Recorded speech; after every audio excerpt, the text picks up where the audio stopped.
கல் தோன்றி மண் தோன்றா காலத்தே தோன்றிய மூத்த குடி தமிழ்குடி. பண்டைய தமிழர்களின் வாழ்வும் கலையும் வீரமும் பொன்னேட்டிலே பொறிக்கப்பட வேண்டியவை. தமிழர்களின் திறமையின் உச்சம் 1000 உண்டு நம் தமிழ்நாட்டிலே. உலக அதிசயங்கள் பல இருந்தாலும் 1000 ஆண்டுகள் கடந்தும் அசைக்க முடியாத ஒரே கம்பீரத்தோடு இருக்கும் தஞ்சை பெருவுடையார் கோவிலின் சிறப்பு ஒவ்வொரு தமிழர்களின் சிறப்பாகவே பார்க்கப்படுகிறது என்று சொன்னால் அது மிகையாகாது. 1000 ஆண்டுகள் தாண்டியும் உலகமே கண்டு வியக்கும் வண்ணம்தான் வாழ்ந்து சென்ற அடையாளங்களை விட்டு சென்ற நம் தமிழரசர்களின் முதன்மையானவர் ராஜராஜ சோழன் என்பவர். தஞ்சை பெருவுடையார் கோவில் 11ஆம் நூற்றாண்டில் சோழ மன்னர் ராசராச சோழனால் கட்டப்பட்டது. இந்த கோவிலின் பிரதான விமானம் சுமார் 216 அடி உயரம் கொண்டது. கோவிலுக்குள் நுழையும் வாயிலின் மீது கட்டப்படுவது கோபுரம். கோயிலுக்கு வெளியே ஒரே கல்லில் அமைக்கப்பட்ட சுமார் 20 டன் எடை கொண்ட நந்தி சிலை உள்ளது. இது இந்தியாவிலே 2வது பெரிய நந்தி சிலையாகும். கருவறை மேலே ஒரு தளமும் அதற்கு மேலே ஒவ்வொரு தளமாக கட்டப்பட்டுள்ளது.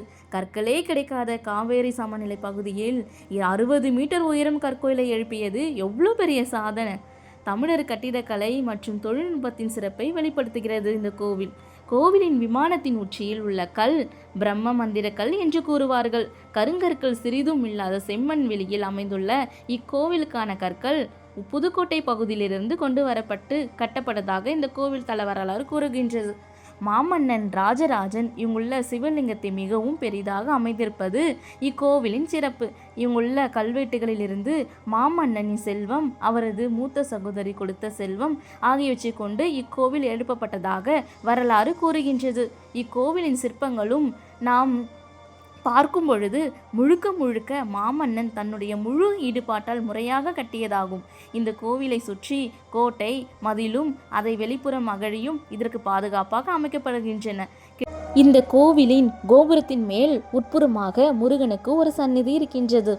அருணகிரிநாதர் தஞ்சைக்கு வந்தபோது முருக கடவுளுக்கு இந்த ஒரு சந்நிதி மட்டுமே இருந்திருக்கிறது. அதனால்தான் அவர் தஞ்சையில் மேவிய பெருமானே என்று பாடியிருக்கிறார். தொழில்நுட்ப வளர்ச்சியில் மேலோங்க காலத்தே தனது திறனாலும் அறிவாற்றல் இன்றளவும் வியப்பில் ஆழ்த்தும் செயல்களை செய்துள்ளான் என்பது பெருமிதமாகும். 1000 ஆண்டுகளாக தஞ்சையில் தமிழரின் பெருமையை பறைசாற்றி கொண்டு உயர்ந்து நிற்கிறது தஞ்சை பெரியார் கோவில். இத்தகைய கோவில் பிரம்மாண்டமான கோவில் சுமார் 7 ஆண்டுகளில் கட்டி முடிக்கப்பட்டது என்பதுதான் வியப்பின் உச்சம். இன்று பல தொழில்நுட்ப கருவிகள் இருந்தும் கட்டுமான பணியை மேற்கொள்ள பல இன்னல்கள் சமாளிக்கின்றன.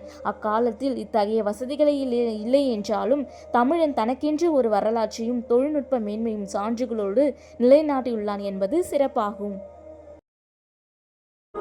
இந்த கோவிலில் ராஜராஜ சோழனின் சகோதரியான குந்தவை தன் பெற்றோரான அதாவது சுந்தர சோழர் மற்றும் மாணவன் மாதேவியின் உருவ திருமேனிகளை வழிபாட்டிற்காக அளித்துள்ளதை ஒரு கல்வெட்டு கூறுகிறது.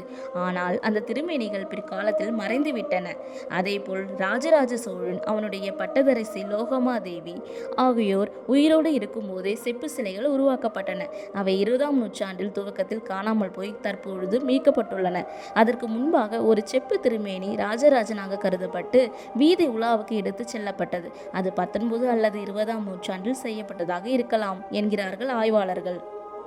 இதை தவிர கோவிலின் தென்புற வாசல் படிக்கட்டுகளின் மேற்கு திசையில் சாமியை வழிபட வரும் அடியார்களை வணங்கும் வகையில் ராஜராஜன் மற்றும் அவனுடைய மகன் ராஜேந்திரனின் உருவங்கள் பொறிக்கப்பட்டுள்ளன. தஞ்சை பெரிய கோவில் வெறும் கோவில் மட்டுமல்ல, அது ஒரு கலைக்கூடம் என்று சொல்லும் வகையில் மிக அற்புதமான சிலைகளையும் அதைவிட அற்புதமான ஓவியங்களையும் கொண்டிருந்தது. ராஜராஜன் காலத்தில் கோவில் முழுவதுமே ஓவியங்களால் இருந்திருக்க வேண்டும். ஆனால் தற்பொழுது கருவறை சுற்றரில் மட்டுமே ஓவியங்கள் உள்ளன. நாயக்க மன்னர்கள் தஞ்சையை ஆட்சி செய்தபோது இந்த கோவில்கள் ஓவியங்கள் சுண்ணாம்பு பூசப்பட்டு நாயக்கர் கால ஓவியங்கள் வரையப்பட்டன. ஒரு கட்டத்தில் நாயக்கர் கால ஓவியங்கள் சிதைந்து சிறிதளவு சோழர் கால ஓவியங்கள் வெளிப்பட்டன. இதையடுத்து இந்தியா தொழில்நுட்பத்துறையில் தொடர்ந்து சோழர் கால ஓவியங்களை வெளிக்கொணரும் பணியில் ஈடுபட்டிருக்கிறது. இந்த கோவிலின் கட்டுமானம் மிக அற்புதமான ஒன்று. ஒரு கல்லுக்கும் மறு கல்லுக்கும் இடையில் எவ்விதமான ஒட்டுப்பொருளும் பயன்படுத்தாமல் கற்களை மிக நேர்த்தியாக இடைவெளியின்றி அடுக்கி மேலே உள்ள கற்களின் எடையால் அவை நிற்கும்படி செய்யப்பட்டுள்ளன. கோவிலின் கர்ப்ப கிரகத்தை பொறுத்தவரை உள்ளே லிங்கம் திருமேனியை வைத்த பிறகே சுவர்கள் எழுப்பப்பட்டுள்ளன. தற்பொழுது கோவிலை சுற்றியுள்ள அகழி கோட்டை சுவர்கள் கொத்தளங்கள் ஆகியவை நாயக்க மன்னரால் கட்டப்பட்டவை. இந்த வீடியோ உங்களுக்கு பிடிச்சிருந்ததுன்னா லைக் பண்ணுங்கள், ஷேர் பண்ணுங்கள், கமெண்ட் பண்ணுங்கள். நம்ம சேனலுக்கு சப்ஸ்கிரைப் பண்ணுங்கள் மக்களே. வாழ்க தமிழ், வளர்க தமிழ்.